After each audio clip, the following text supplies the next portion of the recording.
welcome to my channel. Kristen here. Today kicks off the basket making series, which I'm really excited about, based on the questions I've received from some of you all on the bassinet tutorial. I figured it'd be great to do just a baskets 101 so that you can learn the foundations of basket making, specifically when using the waistcoat stitch. And hopefully this can help you not only with that project, but with other basket projects as well. So this week, each day I'll share a new video. We'll first start off with learning the waistcoat stitch, the invisible join, how to crochet the perfect circular base, and then just basket construction. And then I'll have a few beginner-friendly tutorials that you can use to practice your newfound knowledge. For today's project, I'll be using a 8mm metal crochet hook. And for the fiber, I'll be using a 5mm braided cotton cord. This is the cord from the Rambobini. I've used it in a lot of my tutorials. I think it's really great. All of the materials I'm using today will be linked in the description box below. And definitely let me know in the comments if you have any questions about any alternative materials that you can use for baskets. The waistcoat stitch is a variation of your traditional single crochet stitch, and how it differs is where you insert your hook when you begin to create the stitch. And so before I actually demonstrate the stitch, I did want to just review the parts of the stitch. This is great information for beginners, but also a great refresher for our more advanced crocheters. So here is the stitch we're going to focus on. This part is your front loop. The part here is your back loop. This is your left post. And this is your right post. And we won't be using this for this tutorial, but this is your third loop.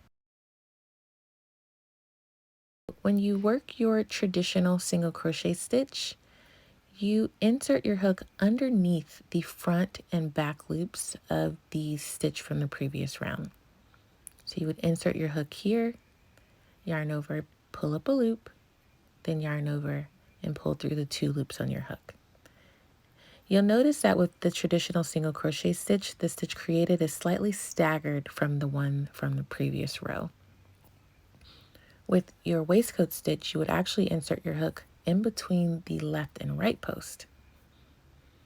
And so right between the left and right post, yarn over, draw up a loop, yarn over, and draw through the 2 loops on your hook. And just that one change creates a difference in the fabric that you create. You'll notice that the stitch is stacked on top of the stitches from the previous rounds, whereas the traditional stitch is slightly staggered. So I'm going to demonstrate this a few more times.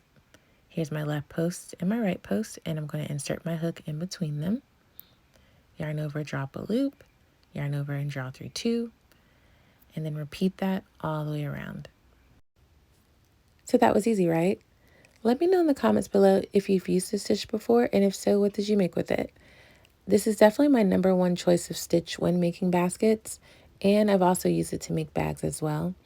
I feel like this combination of fiber and stitch is my golden choice whenever I'm making baskets, because it creates a fabric that is nice and structured and sturdy, and the item that I'm making is able to hold its shape without much effort. So we've made it to the end of the round. And to close the round, you could use a slip stitch, but I'm going to use an invisible join. If you'd like to see a thorough or slower step-by-step instructions on how to create the invisible join, check out the bonus video that's linked in the description box. It's only a minute long, and it'll help you to understand this cool technique. So if that video 1 of the series is complete, make sure you subscribe so you don't miss out on the notifications once the other videos are released. And also make sure you save this playlist so you can watch it back later. See you tomorrow.